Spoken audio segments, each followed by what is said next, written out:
Os temas de Brasília, atividade parlamentar e a presidência na Comissão de Previdência, os assuntos que repercutem na capital do poder e aqui na Paraíba. O nosso entrevistado da semana é o deputado Rui Carneiro. O Poder em Debate já está no ar.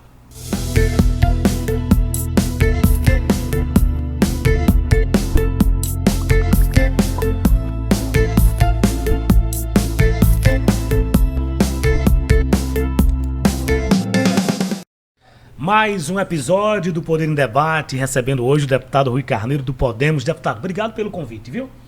Por aceitar o nosso convite. Para mim é uma satisfação, Vitor, participar aqui do Poder em Debate. Eu tenho, inclusive, assistido episódios anteriores com os colegas, lhe parabenizar aí por esse novo desafio. Estou aqui à disposição. Muito trabalho. Você teve recentemente em missão no exterior, teve com o ministro Alexandre Padilha, participou de audiências com o presidente da República e aproveitou para pautar um tema que está na ordem do dia, que é o apoio à pessoa que tem autismo. Eu queria que você detalhasse um pouquinho dessa agenda. Eu fui convidado para a missão presidencial à China, tiveram alguns deputados, alguns senadores, 10 ou 12 ministros, o presidente da República, e aproveitei a oportunidade para tratar de algumas pautas que eu reputo como muito importantes e que são decisão efetivamente do presidente.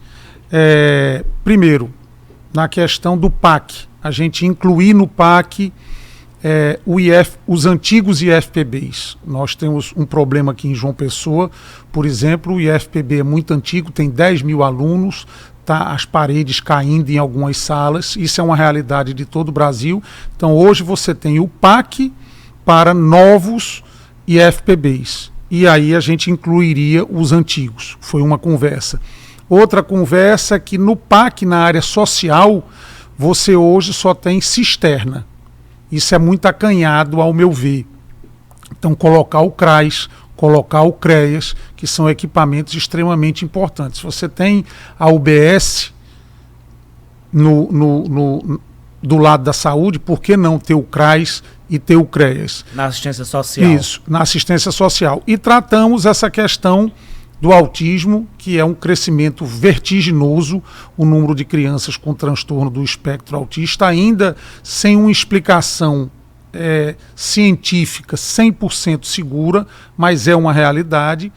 E eu mostrei ao presidente, ao ministro Padilha, e o presidente mandou realmente esse tema avançar imediatamente, de que da mesma maneira que o SUS libera alguns medicamentos, você também poderia ter uma ação para alguns itens, como o abafador, como a pasta de comunicação, como o colete sensorial. Você tem crianças que, por exemplo, quando você toca nela, ela sente muito mais forte. Sim. Ou ouvem muito mais alto, ou não sabem se comunicar, e a pasta ajuda a criança a dizer que quer ir no banheiro, que está com fome, que, enfim.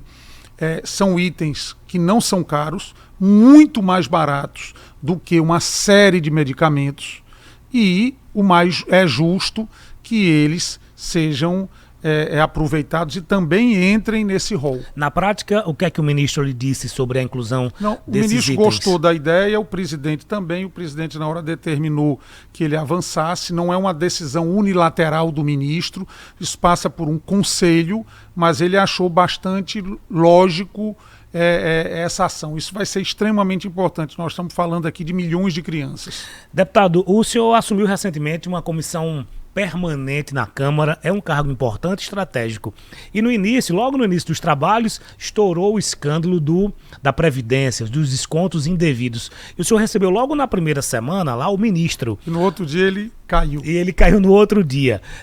A partir daquela audiência, quais outras atitudes a sua comissão pode tomar no sentido de apresentar respostas à sociedade e principalmente, né, de devolver os recursos para quem foi lesado? Primeiro falar um pouco da comissão. É uma das maiores comissões da Câmara porque ela interage com 3 ministérios.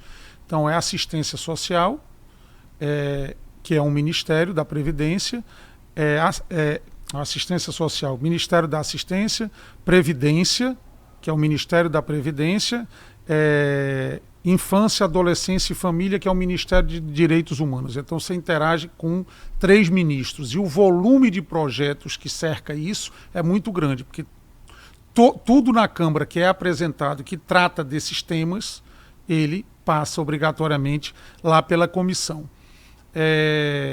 Esse escândalo do INSS eu reputo como o maior escândalo do Brasil. Por quê? Porque é um escândalo em que você atinge um número muito grande de pessoas.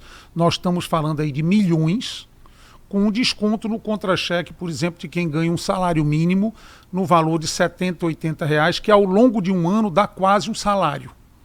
Então isso é um impacto muito grande. Isso é o gás, isso é o remédio, isso é a fralda, isso é a conta de água, isso é a conta de luz. Tá certo? Tive ontem, inclusive, na AGU, conversando com o ministro Messias em relação a essa questão. Volney Queiroz, que inclusive é amigo meu pessoal, assumiu o Ministério da Previdência e o governo está correndo para dar respostas à sociedade. Já vão começar algumas devoluções, porque a dificuldade, Vitor, é o seguinte: foi descontado de você, mas muitos descontos eles foram feitos de maneira legal. É importante colocar que você tem entidades, você tem sindicatos sérios que realmente ajudam o trabalhador. Aqui na Paraíba a gente tem essa realidade.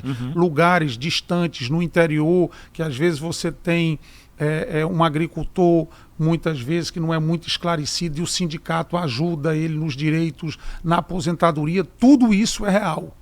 Então, não é que seja 100% fraude. Então, a primeira coisa é você dividir o que é fraude, o que não é fraude, devolver, punir os culpados. E agora a gente, na comissão e na Câmara, aí tem uma contribuição minha, que é o projeto 1808 de 2025, é a gente evitar que novas fraudes ocorram. O novo ministro vai ser convidado para Já foi convidado, nós vamos ter a audiência pública em breve, a AGU da mesma maneira. Convocação ou convite? Convite. A gente lá na comissão tem esse comportamento. Convida, se não for, convoca.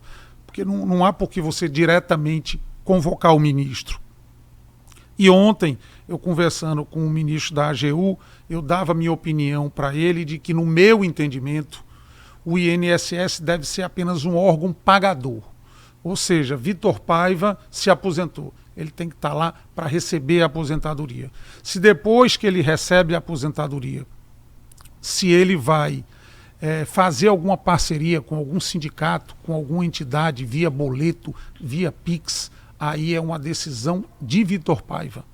O INSS, que já é muito assoberbado, já tem fila, você tem pedidos de saúde. Né, a fila aumentou. O presidente Lula... Não, houve um avanço muito grande de pessoas beneficiadas. Mas ainda aumentou. Mas a fila aumentou, a fila é sempre grande. Como a comissão atua para poder resolver essa questão da demora para quem quer se aposentar? A comissão cobra, faz debate. Eu tive, inclusive, com o ministro Lupe, em agosto. O que é que o Ministério já está pronto e vai continuar esse projeto? É você ter um INSS móvel. Você tem lugares, por exemplo, sede Monteiro, então você deve ter um INSS em Monteiro, mas às vezes na zona rural, nos municípios mais distantes... Não tem. Então você fazer essa ação móvel. Tantos dias, aquela van ligada por satélite, como se tivesse uma agência do INSS ali num caminhão, numa van, para poder atender. Então isso é uma ação que já está bem em fase final. Para a gente fechar esses temas de Brasília e daqui a pouco entrar nos assuntos da Paraíba, IOF, como é que chegou lá na Câmara? O presidente Hugo Mota, inclusive, subiu o tom, disse que não dá mais para aumentar impostos. Qual é o clima na Câmara com relação ao IOF, o aumento do IOF? O clima é de extrema resistência à manutenção do que foi colocado, que você imagine bem. Eu vou ali na sua bodega, no seu mercadinho, e compro alguma coisa sua no crédito. Qual é o natural? Você iria receber com 30 dias, você, por uma necessidade de giro, você quer receber à vista. O que é que acontece hoje com você? Você paga um IOF simbólico e você paga já uma taxa de juros. Nós temos uma taxa de juros no Brasil, nesse momento, gigantesca. Imagine você meter aí um IOF de 3,5%. Então isso é devastador. Eu fui citar o exemplo do pequeno, porque é o que mais me interessa e é onde está o grande volume. Então, o governo tem que, no meu entendimento, fazer mudanças, fazer uma reavaliação em relação a essa questão. O senhor apresentou um projeto interessante sobre inteligência artificial também. É um tema que tem despertado o interesse de todo mundo. Eu, inclusive, acompanhei a instalação da comissão especial na Câmara dos Deputados, que está tratando sobre a regulamentação da IA, e o senhor tem uma colaboração também. Temos dois projetos. Um é que, por exemplo, você faz uma postagem ou uma empresa de que está vendendo algum produto e usa a inteligência artificial.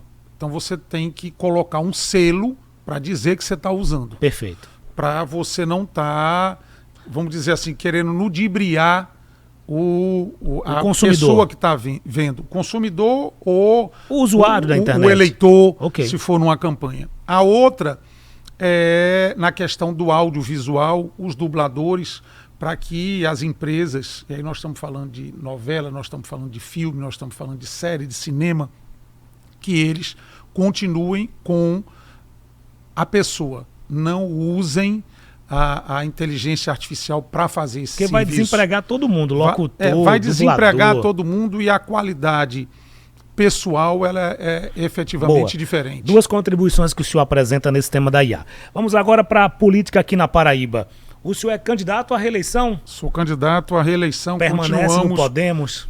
Permaneço no Podemos, a não ser que haja alguma coisa de extraordinário dentro da nossa linha de trabalho, focado sobretudo na questão da saúde.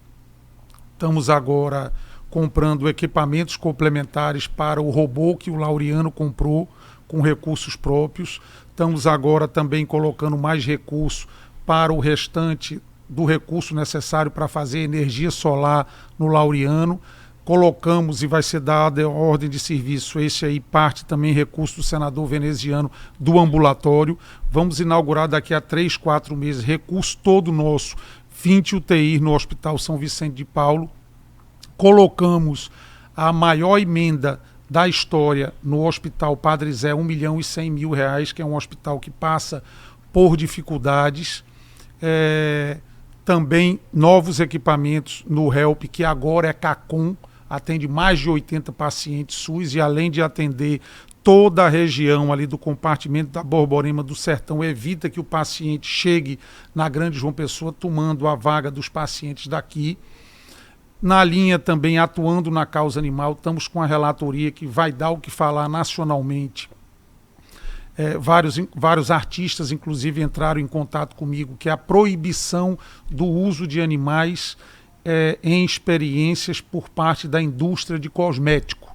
Inclusive, para minha satisfação, as grandes empresas, como Boticário, como Unilever, como L'Oréal, estão a favor do projeto, que eu sou o relator final, depois vai para o presidente da República, para exatamente levar essa legislação para comercialização na Europa, porque hoje não ter uma lei concreta, você dificulta que essas empresas cheguem no mercado como o europeu, por exemplo, e diga, olha, meu produto está aqui, mas não foi usado animal em nenhuma experiência para a formatação desse produto. A indústria brasileira ganharia um selo de... Isso. Né? E também o nosso trabalho na área social, nós colocamos agora mais de 4 milhões de emendas, aí você tem a PAI, você tem lá da Providência, Vila Vicentina, Rede Feminina de Combate ao Câncer, que é um trabalho que a gente faz também há muitos anos. Eu citei 3 situações aqui: social, causa animal e saúde, que são as principais bandeiras. Por que esse processo foi tão antecipado? Está todo mundo falando de eleição em 26, e qual é a estratégia da oposição para definir o nome que vai disputar o governo pelas oposições? Olha, o que você pergunta é uma coisa curiosa. Eu pergunto para os meus colegas de outros estados, e eles dizem que é a mesma coisa. Antecipou também. É como se a eleição tivesse começado. Nunca houve isso. É inédito. Não tem assim, explicação. Não tem maiores explicações. Acho que as redes sociais, o volume maior de programas como esse, de debate, de programas de rádio, de portais, de blog, você vai informando muitas pessoas Uma pesquisa que eu vi interessante, há 20 anos atrás, se você chegava numa mesa de bar, qual era a principal conversa? Futebol. Qual é a principal conversa hoje? Política.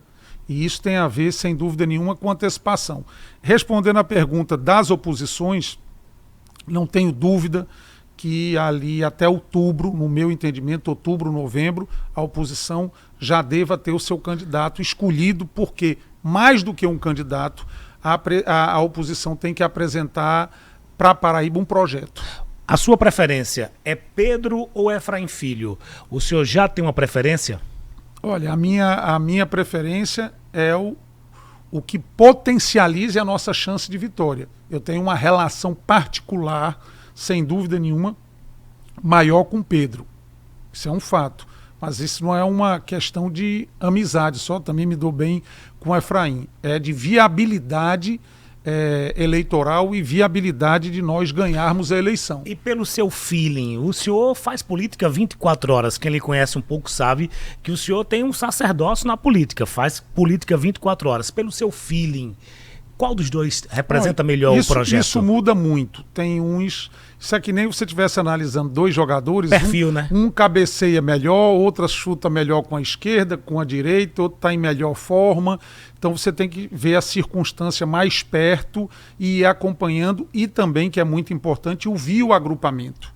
Isso não pode ser uma decisão de Rui, Romero, Pedro, Efraim, Camila Toscano, alguns deputados, um grupo de 10 ou 15. A gente tem que ouvir os nossos prefeitos, a gente tem que ouvir os nossos vereadores, a gente tem que fazer pesquisa e, de maneira organizada, unida, botar o bloco na rua. Repito, mais do que um candidato, a oposição precisa de um projeto.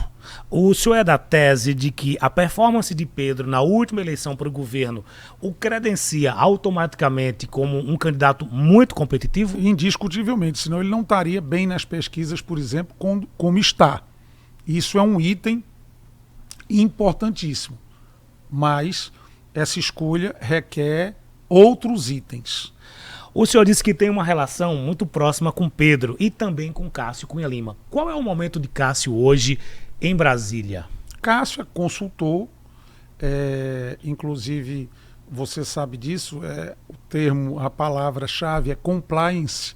Ele não pode ter uma participação política eleitoral, porque empresas que ele presta consultoria não permitem que ele esteja assim num certo grau de envolvimento político, por exemplo, ser candidato. Mas é sempre um conselheiro nosso, de todos, indiscutivelmente, até pela experiência, foi senador, foi governador, que é o nosso bem. Ontem, por exemplo, almocei com ele. E o que é que ele diz do cenário da Paraíba? Ele é um ator importante, porque foi governador, foi senador, é um articulador importante no campo das oposições. Não, tem umas leituras que eu não posso dizer aqui. Nós estamos fazendo pesquisa e vamos analisando. Não existe na oposição, isso é muito importante, existe uma união muito grande. Não existe nenhuma briga. Veneziano fica? Não existe nenhuma ideia fixa. Para mim, Veneziano nunca houve essa hipótese de Veneziano sair. Mas não tem uma fala firme dele tem contra boatos, essas especulações. Tem boatos. Como também existe uma série de boatos no governo de briga de um com o outro, que o grupo vai se separar e parte vem para a oposição. Então tudo isso, quando for afunilando, a gente vai saber. O nome do prefeito Cícero Lucena está na mesa para o governo. O senhor disputou recentemente a eleição com ele. Aí sempre se especula, Cícero pode ser candidato no governo, pode ser candidato na oposição. Qual a leitura da oposição desse cenário atual dentro da base do governo? O senhor falou, pode ter defecção. Ok, havendo defecção, para onde vão esses atores governistas? Olha, veja bem, eu não posso responder pela oposição, eu posso responder por mim. Até pelos fatos que aconteceram nas duas últimas campanhas de prefeito, e aqui eu não teria tempo para externar tudo, eu não tenho a mínima condição de estar no mesmo campo político do atual prefeito de João Pessoa. Isso está descartado. Então ele entrando e eu saindo, para ser bem prático. Deputado Rui Carneiro, mais um tema importante. Reeleição. O senhor falou de antecipação e disse que no Brasil todo está antecipando. O Senado avançou com a unificação das eleições, o fim da reeleição para o Executivo. O senhor acha que essa proposta tem chance de avançar na Câmara e qual a sua opinião? Tem chance, acho importante, mas as pessoas não estão entendendo 100% como é a proposta. Hoje, por exemplo, eu estava até no aeroporto conversando com um amigo comum nosso e as pessoas estão pensando que a unificação da eleição é, por exemplo, você votar de presidente a vereador. E não é isso. É você fazer no mesmo ano, em épocas diferentes, a eleição municipal e a eleição presidencial. Então, por exemplo, você chega no mês da eleição, no ano da eleição, em maio, eleição de prefeito e vereador. Em julho, agosto, eleição de senador, presidente, deputado federal. O senhor concorda com essa proposta? Acho interessante. E acho interessante essa separação, porque depois desse período aí está tudo resolvido, você tem todos quem deve ser eleito, mas é muito importante essa divisão de datas para que você tenha os dois tipos de debate. O que é que eu quero dizer com isso? A eleição municipal, o que é que se trata? De lixo, de buraco, de PSF, de ônibus, drenagem, de ônibus. A eleição presidencial, você trata mais de economia, você trata mais de costumes, de emprego, de indústria. São eleições diferentes. Então é importante que sejam no mesmo ano, mas é importante que cada uma tenha seu espaço de debate. Mais uma dúvida, o senhor, pelo que eu estou vendo, leu o projeto, se aprofundou, já conversou sobre o projeto. O candidato a prefeito eleito nesta eleição, ele cumpre uma quarentena de 5 anos. Ele pode voltar a disputar o cargo de prefeito. Isso. É isso. Não tem... Quem vai ser eleito mais à frente, 5 anos, e aí não pode se reeleger. Ele não pode ter uma sequência de eleições. Isso. Não pode ter 10 anos, como sim, hoje pode ter 8, 4 e 4. Mas ele pode, com um intervalo, ser candidato novamente a um cargo executivo. Pode. Deputado Rui Carneiro, a conversa passou foi boa, rápido, passou né? rápido. Quero ouvir de novo. Poder em Debate, parte 2. Essa é a parte 1, viu, pessoal? Deputado, muito obrigado, viu, pela sua presença. Eu que agradeço a oportunidade. Você que acompanhou o nosso podcast Poder em Debate, mais esse episódio, compartilha com seus amigos, manda o link no grupo do WhatsApp, coloca no seu Instagram, divulga para todo mundo. Obrigado por sua companhia e até o próximo episódio.